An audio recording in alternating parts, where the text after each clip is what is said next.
असरार वली होंगे। और इसी तरह NLI 1 की जानिब से शेर गयास 1 नंबर पे खेलेंगे, 2 नंबर पे वजीर आबिद, 3 पे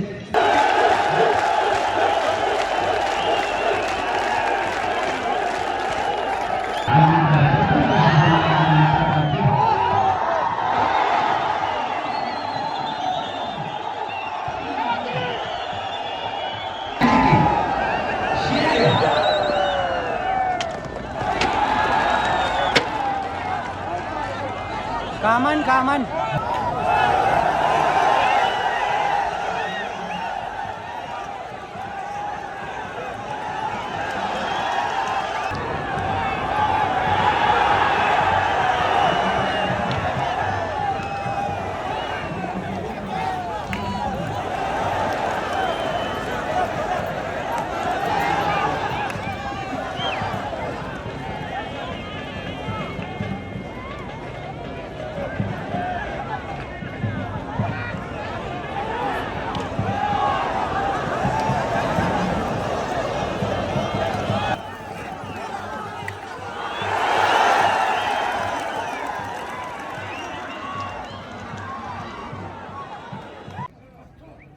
और ये स्कोर बोर्ड के सामने जितने लोग खड़े हैं आपसे गुजारिश है प्लीज इसको खाली कर दीजिएगा प्लीज।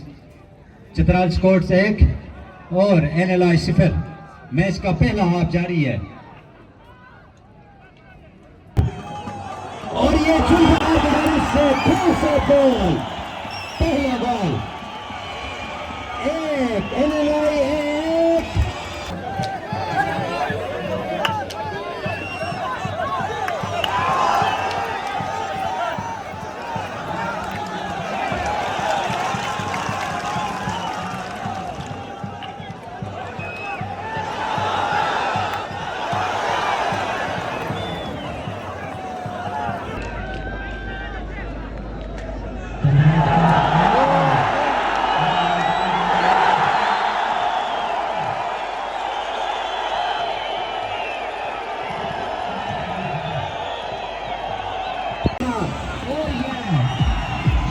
की जानिब से बेहतरीन